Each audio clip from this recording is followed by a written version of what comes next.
భాగవతం షష్ఠ స్కందమున కవి శ్రీ వినాయకుణ్ణి ఈ విధంగా స్తుతించాడు. మోదకహస్తునిన్ సమదమూషక వాహనున్ ఏకదంతున్ లంబోదరున్ అంబికాతనయున్ ఊర్జిత పుణ్యున్ గణేశున్ దేవతాహ్లాద గరిష్ఠున్ దంతిముఖున్ అంచిత భక్తఫల ప్రదాయకున్ మోదముతోడన్ హస్తములు మోర్చి భజించెదను ఇష్టసిద్ధికిన్.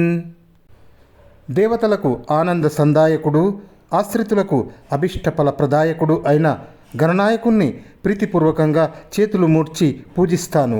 ఆ మోదకహస్తుడు, ఆ మూషిక వాహనుడు, ఆ ఏకదంతుడు, ఆ సౌభాగ్యవంతుడు, ఆ గజాననుడు, ఆ గౌరీనందనుడు, ఆ పెద్ద బొజ్జ గుజ్జు వేలుపు మా కోరికలు తీర్చాలి, మా కార్యాలు నెరవేర్చాలి.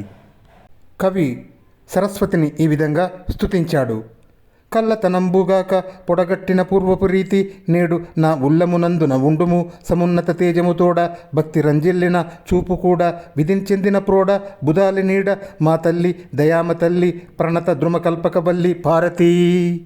అమ్మ భారతి, సరస్వతి, ఆనాడు నేను చదువు నేర్చుకుంటున్నప్పుడు నిజంగానే నీవు నాకు సాక్షాత్కరించావు. ఈనాడు కూడా ఈ రచనా సందర్భాన అదేవిధంగా కాంతులు వెదజల్లే రూపముతో రమ్యత్వం రంజిల్లే చూపుతో నా హృదయంలో కదలకుండా ఉండు. విరాతను చెట్టబట్టిన ప్రోడవు, బుధాలికి పండితులకు తోడు నీడవు, నీవు మా తల్లివి, దయామ తల్లివి, ఆశ్రిత జన కల్పవల్లివి. కవి లక్ష్మీదేవిని ఈ విధంగా స్తుతించాడు.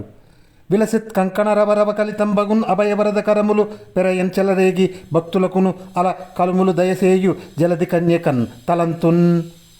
తలతలలాడే కంకణాలు గలగలలాడగా అభయహస్తంతో భయము తీర్చి వరదహస్తంతో కోరిన వరాలు చేకూర్చి భక్తులకు భాగ్యాలు ప్రసాదించే సముద్రుని కుమార్తె అయిన ఆ లక్ష్మీదేవిని భావించి పూజిస్తాను, సేవిస్తాను. కాలికి బహుసన్నుతలో కాలికి కమనీయ వలయకర కీలిత కంకాలికిన్ తాపసమానస కీలికిన్ వందనము చేసి కీర్తింతుమదిన్. కమనీయ కనక కంకణాలు, బంగారు కంకణాలు చేతులలో ఉండిన ఆ కర కమలములో కపాలము ధరించున్నది, లోకాలన్నీ సాగిలపడి నమస్కరించున్నది, మహామునుల మనస్సులలో విహరించున్నది అయిన ఆ కాళీమాతను హస్తాలు చేతులు మూర్చి ప్రస్తుతిస్తాను అని ఈ విధంగా ఇష్టదేవత ప్రార్థనము కవి చేశాడు.